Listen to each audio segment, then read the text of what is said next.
Hi friends, শুভ্রাস কিচেনে আপনাদের সবাইকে ওয়েলকাম। আমি আজকে আলু পটল আর সয়াবিনের কারি রেসিপিটা আপনাদের সাথে শেয়ার করব। ভালো লাগলে লাইক শেয়ার করবেন আর আমার চ্যানেলটাকে অবশ্যই সাবস্ক্রাইব করবেন।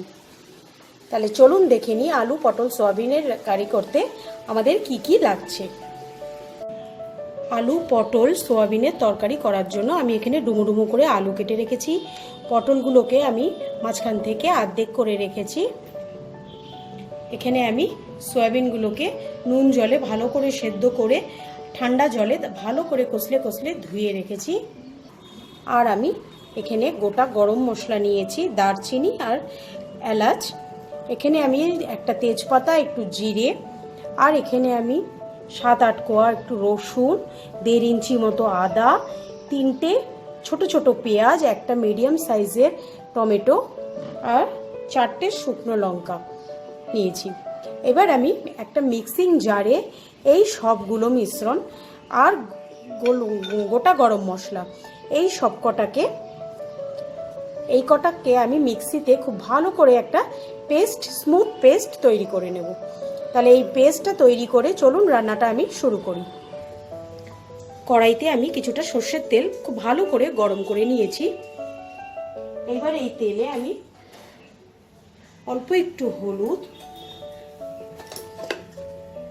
আর অল্প নুন দিয়ে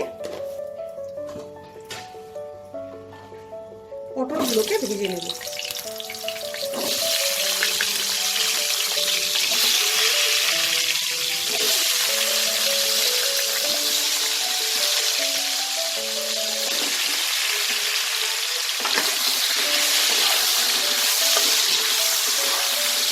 পটলগুলো লাল করে আমি ভেজে নেব।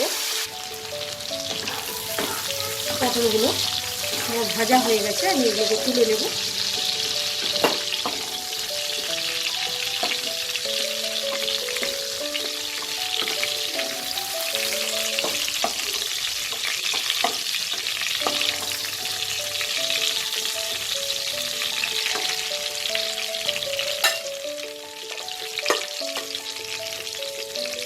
এবার এই তেলেই আমি সয়াবিনগুলোকেও একটু ভেজে নেব।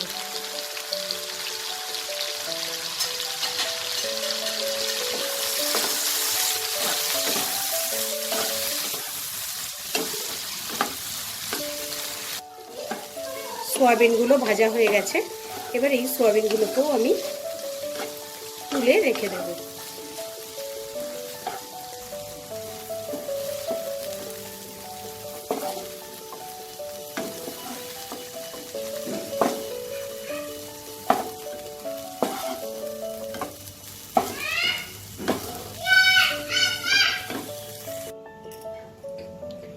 এবার কড়াইতে আমি 2 টেবিল চামচ মতো সর্ষের তেল দেব।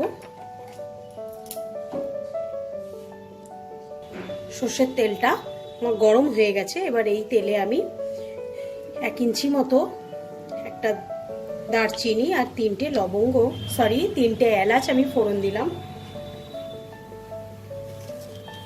এরপর আমি একটা তেজপাতা ফোড়ন দেব। গরম মশলাটা থেকে খুব সুন্দর একটা ভাজা ভাজা গন্ধ বেরোলে আমি তারপর সাদা জিরে ফোড়ন দেব। এবার আমি জিরেটা দিয়ে দিচ্ছি।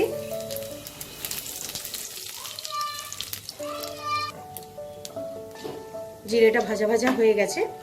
এবার আমি আলুগুলো দিয়ে দেব।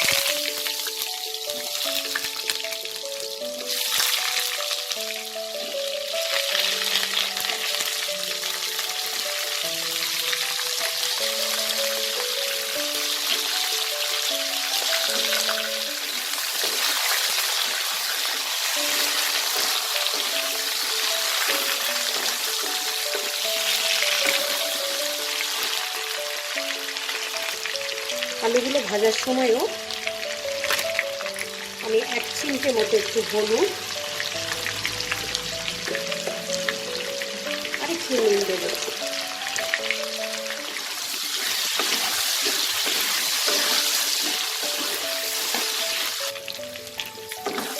আলুগুলো আমার লাল লাল করে ভাজা হয়ে গেছে।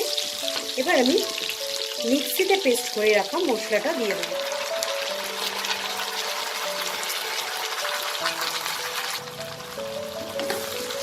এবার এই মশলাটাকে খুব ভালো করে কষিয়ে নেব।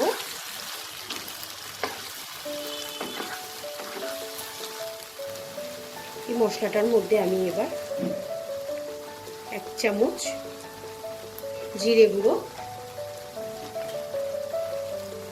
1/2 চামচ ধনে গুঁড়ো,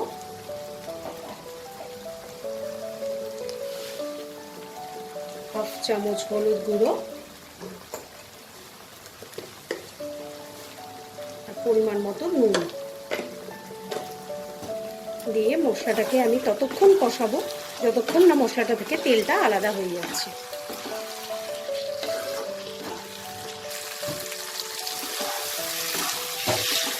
দেখুন মশলাটা থেকে আমার তেলটা আলাদা হতে শুরু করে দিয়েছে। এই সময় আমি ভেজে রাখা পটল আর সয়াবিনগুলোকে দিয়ে দেবো, দিয়ে এগুলোর সাথে খুব ভালো করে মশলাগুলোকে মিশিয়ে নেব। মশলাগুলো সব কিছুর সাথে খুব ভালোভাবে মিশিয়ে আমার কষানো হয়ে গেছে। এবার আমি এতে জল দিয়ে দেব। এটা খুব বেশি পাতলা হবে না, এটা একটু মাখা মাখা হলেই খেতে ভালো লাগে।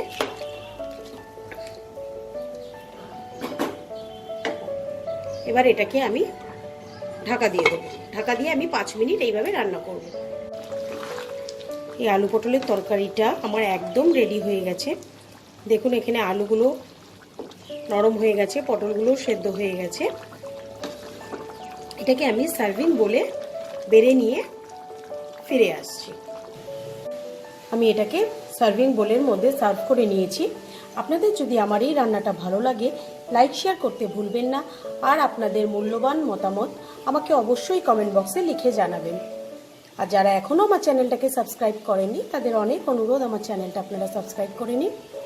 আজ আসি, আবার আসবো নতুন কোনো এক রেসিপি নিয়ে। বাই।